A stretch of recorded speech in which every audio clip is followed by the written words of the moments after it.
Recording to the cloud. So anyway, welcome, Amit, and let's hear what you have to tell us all about website security. And presentation mode. So I hope you can all see my the slides. Just give me a thumbs up if you can, please. Perfect. So just going to do a quick introduction to website security and a few things you can keep in mind to improve your own website security. Why is it so hard to secure my website? It's primarily hard because it's not our core skill.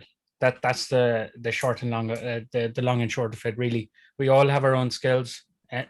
Some people in the group may love website security, but by and large, it's one of those. It's a bit like bookkeeping and accounts, but it is very important because it's about securing our brand and how people perceive it online. So, just to give you a fact, WordFence blocked over 11 billion illegitimate website login attempts in the last 30 days alone. And WordFence only works on WordPress, which is only about 38 or 39% of the websites on the internet. So it gives you an idea of how much illegal activity actually goes on trying to get into people's websites. This includes websites of all sizes, by the way, not just small business or large only.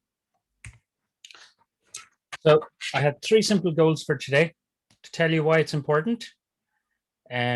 What do the hackers want from us as owners of small to medium business websites, and what steps we can keep in mind to prevent it. Why is it important? So as the graphic shows, the internet is everywhere. We have devices that we access the internet on everywhere.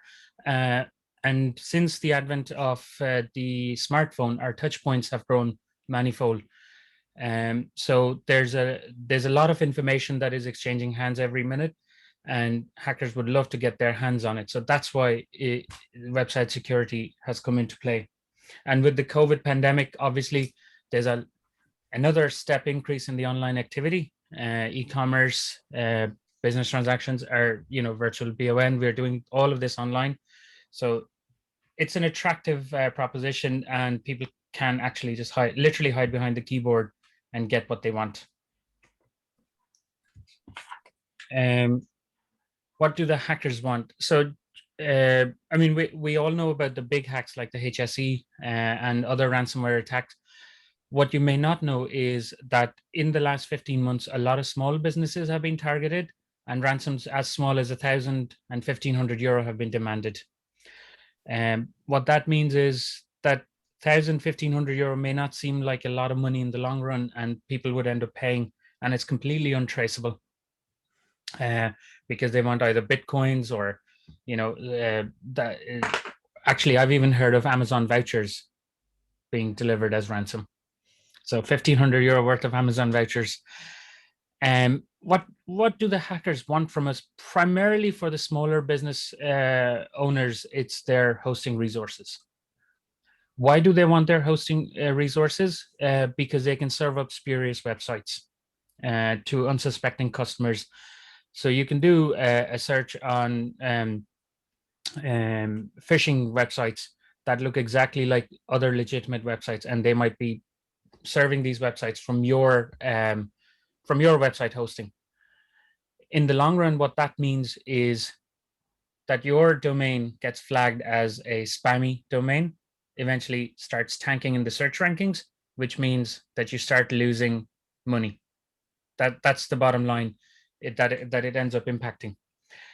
They might want your data. So again, the larger organizations definitely have a lot of data about their consumers, customers. If you look at the likes of Tesco and any of the bigger retailers, they have a lot of behavioral data as well. That is quite powerful asset. And then the obvious one is that they actually just want to get money. I've put them in order of importance that I think applies to our kind of group. It's small, the small business owners, and what we can give to the hackers in a way. How to protect yourself. So to protect your resources, i.e. your hosting platform, what can you do? You can have a secure password policy, even at your WordPress website level. Make sure your password is long, complex, and has a good combination of uppercase, lowercase letters, special characters, any other characters that are allowed. Just to give an insight, a 14-character password, as I've suggested, if you do a combination of everything, can take up to 5 billion years to hack. And cracking your password is still the most common way of getting access to your website. So then you might say, but how do I remember a 14-character password that makes no sense at all to me, and it has a % sign and a hash sign and an exclamation mark? Password managers are great tools. One of the oldest ones, is LastPass. But most modern browsers have a reasonably secure password manager. So use those resources to save your passwords instead of writing them in an Excel file, because that in itself is data that can be compromised. The thing with password managers is that they encrypt the passwords, and they're a bit like your WhatsApp messages. They are end-to-end encrypted, so only you can actually see them. If you use an external password manager like LastPass, as it happened about 3 years ago, they were hacked. No passwords were compromised because of the way they secure them, but they still wrote to all their users and asked them to change their what they call master password, which is the key to access all your other passwords. So if you use a provider like that, you have a bit of proactive management there as well. And last is the 2FA, which is a two-factor authentication, where you're at the time of login, your website will ask you for a code from your phone.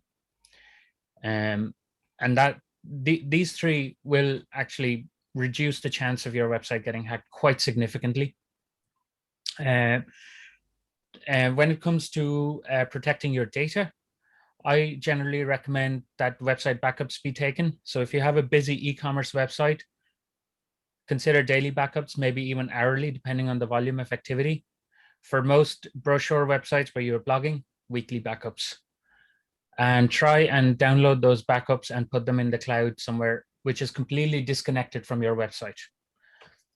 The reason for that disconnect is that when the hackers, if they broke your password and got into it, they'll get access to your website resources.